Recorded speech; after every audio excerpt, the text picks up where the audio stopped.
10 seconds to go.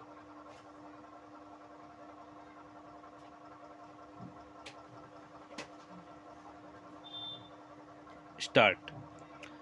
I should like now to make a few observations on the budget.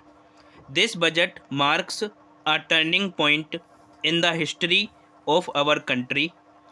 It is no use attempting, as some of my friends have done, either to deprecate the budget very strongly or to suggest that we are not witnessing a new revolution in our methods of fiscal training and technique.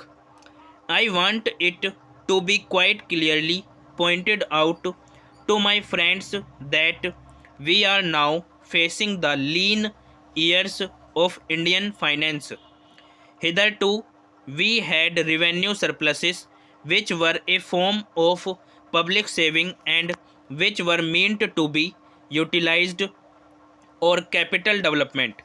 Hereafter, this form of revenue surplus would not be available. We have therefore to find out ways and means of implementing our great program of national reconstruction at minimum cost. My point is that the deficit on revenue account would be of the order of about rupees 19 to 20 crores. Here, let me point out that I do not agree with those of my friends in the finance department who have attempted to suggest that rupees 9 or 18 crores which are obtained from Pakistan should be put to the revenue side of the budget. They are to be put on the capital side, but that does not seriously alter the trend of my argument. What I am suggesting is that we would have to be prepared for a deficit of a much higher order even on the revenue side.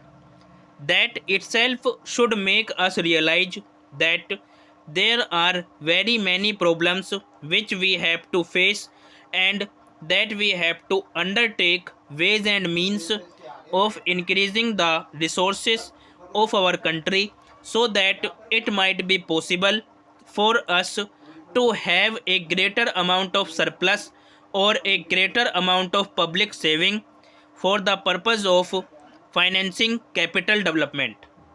The finance minister, in the course of his speech, Mr. Deputy Minister, pointed out that the deficits during the past 2 years were of the order of rupees 83 crores. I venture humbly to disagree with him because I feel that when we are talking of deficits, we must take into account the overall deficit incurred by the central government, and that would be of the order of rupees 200 crores. During the years of relatively light expenditure, we had a shortfall of about rupees 200 crores. Undoubtedly, now when we are going to have a very great amount of expenditure, we might have a greater amount of deficit, and we would have to find out ways and means of trying to meet our capital expenditure. Some members have pointed out that deficit financing is good. Others have pointed out that it is poison. One honorable member who preceded me pointed out that it could be taken like a tonic. Now, I am not willing to enter into the merits of deficit financing or demerits of deficit financing in an academic spirit. The time has now come when we should face realities.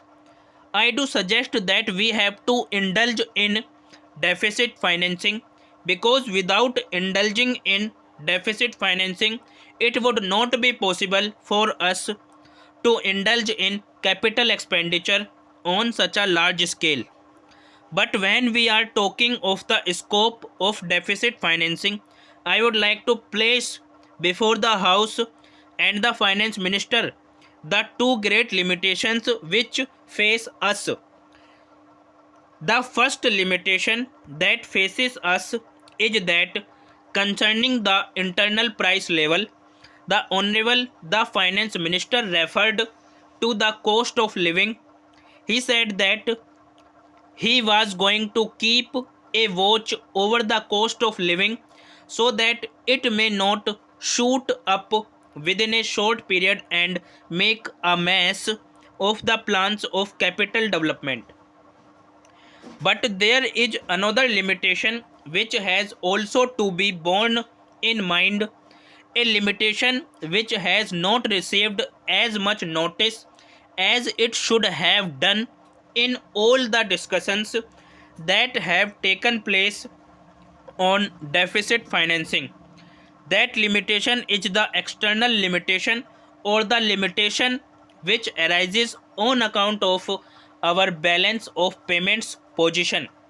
I think this is as important, Mr. Deputy Speaker, as the internal price level, and I should like to elaborate that particular point a bit more because I feel that a time will shortly arrive when we might have either to reconsider our policy or might even have to leave the Sterling Club of which we are a member. The second serious limitation is as serious as the first. What would be the consequences of deficit financing on our balance of payments? The finance minister in his budget speech points out that so far as the balance of payments position is concerned, they have now, whether it is by accident or design, a favorable balance, and they have contributed about rupees 63 crores to the dollar pool during the past 6 months. But the moment we indulge in deficit financing, we have to be prepared for worsening of our balance of payments.